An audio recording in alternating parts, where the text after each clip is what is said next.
But a time has come where our ability to communicate is such, we can make truth slip through every door. We can make truth knock on everybody's minds and hearts. Never before this was possible. Technology has rendered us to this place. I feel this is the best age ever to make truth mainstream.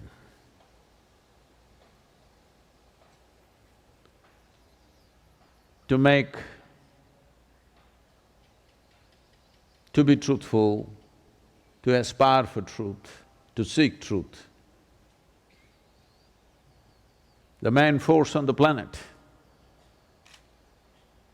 because we have tools that nobody ever had.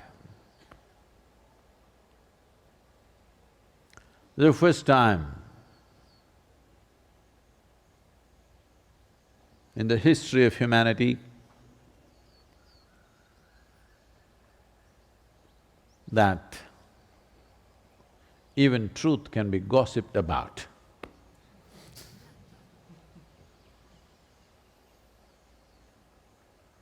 You can start a global gossip on the Facebook and make it reach everywhere. Now that gossip has gone global, truth should go global. Because for always, this has been the reality of societies.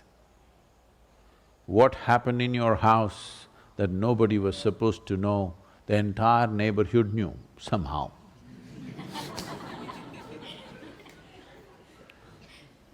This is the power of gossip.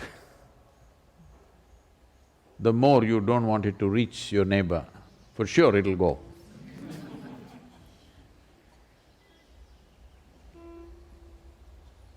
It is time that truth is taken off from laborious verses of scriptures and rehashed as gossip, so that everybody will want to listen. Nobody wanted to listen to the sacred verses, but if you rehash it as gossip, everybody wants to know what is it about. Only thing is, gossip picks up momentum not only in its reach, but also in its content as it goes. From one person to another, it adds. That person to another, it adds. So, globally managing gossip is going to be a bit of a challenge. But we can keep dressing it down. As it picks up volume, we can keep trimming it down. It's possible to do that. When in a season like this, in northern part of India, right now, almost 50% or 60% of the Indian subcontinent, more to the east, is receiving heavy rains. This is the time. The monsoons start from here. Just as the crow flies, maybe 60 to 80 kilometers to the coast. That's how close we are. It begins here and travels across India diagonally, going up northeast. So right now, that part of the country is receiving heavy rains.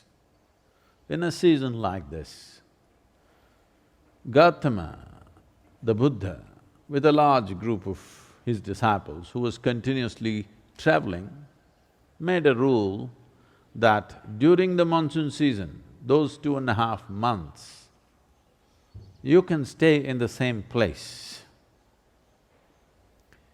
The rule for the sannyasis or the monks who were with him is you should never stay in any place for more than 2 days.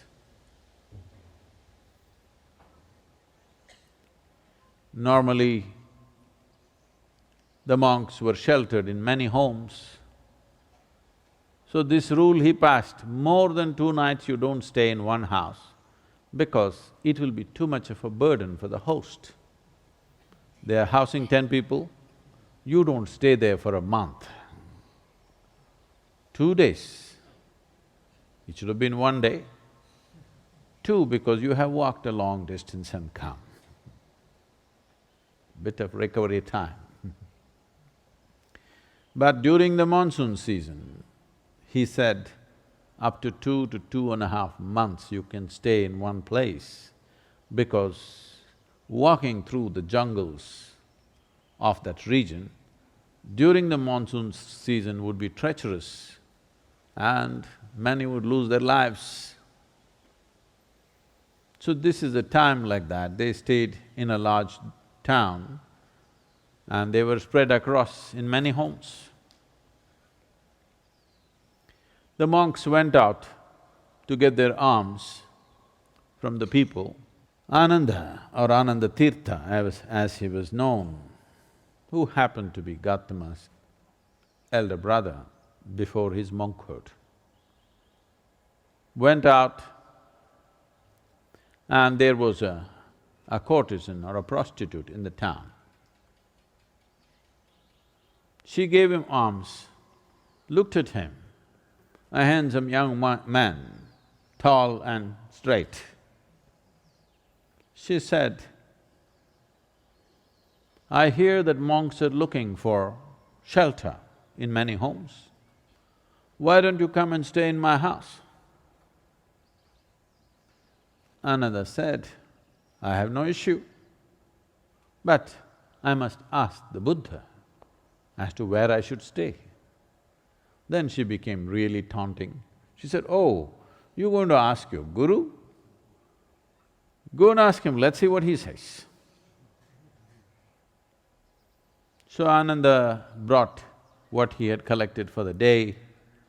Gautama was sitting, he came and placed it at his feet, and everybody is supposed to find food and shelter wherever they go. So Ananda asked, "Like this lady is inviting me, can I stay there?" Gautama said, "If she's inviting you with so much affection, you must go stay there." The townspeople who were sitting here, they said, "What? A monk is going to go and stay in a prostitute's home? This is it." This spiritual process has become corrupt. Gautama looked at them and said, "Why are you so worried? The lady is inviting him.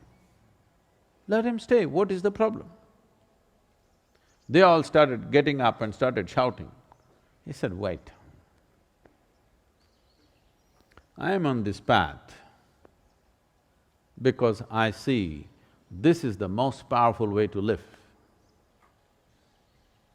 Now you're telling me her ways are more powerful than my ways.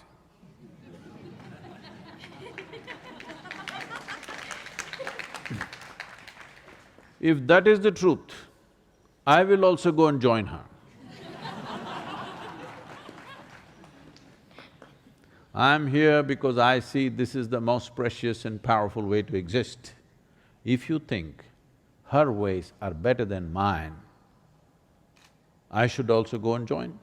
Because if you're a true seeker, that's how it should be.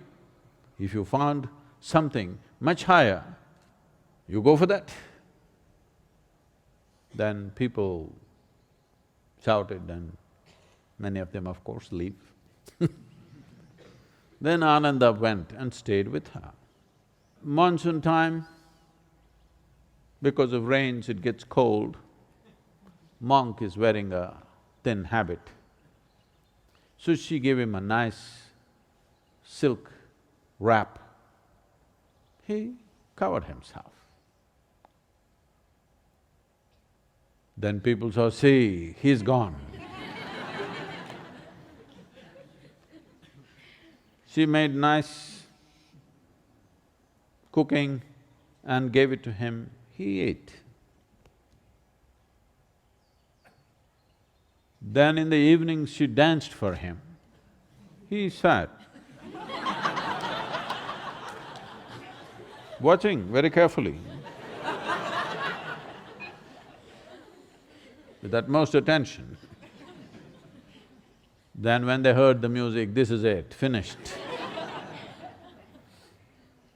Things went on.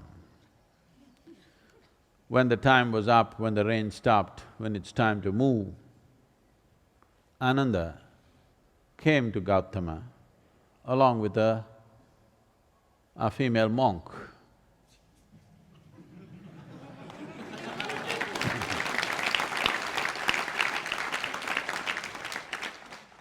So, the power of being on the path of truth has been there, but has been many times at its height, but never got mainstreamed. I see that today, because of our ability to communicate, because of the tools of technology, the natural longing, the innate longing in a human being to find truth, this is not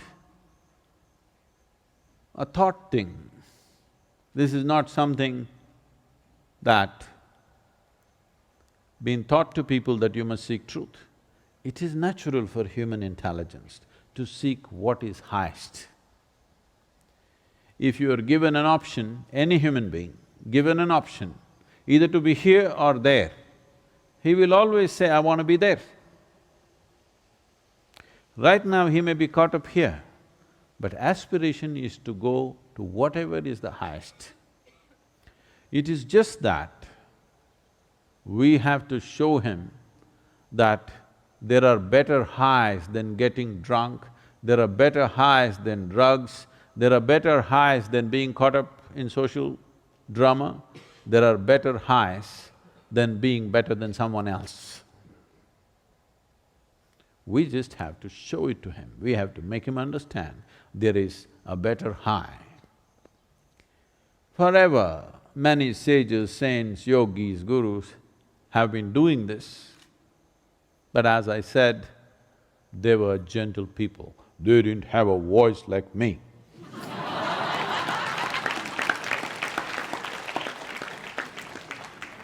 They didn't have a microphone. They didn't have tools with which they could speak to somebody there. They could only speak to people here. In spite of that, they did tremendous things. For their times, many of them did tremendous things out of sheer grace and energy. Millions of people around them, they transformed. Millions of people around them, they put them on the path of truth, on the power of truth.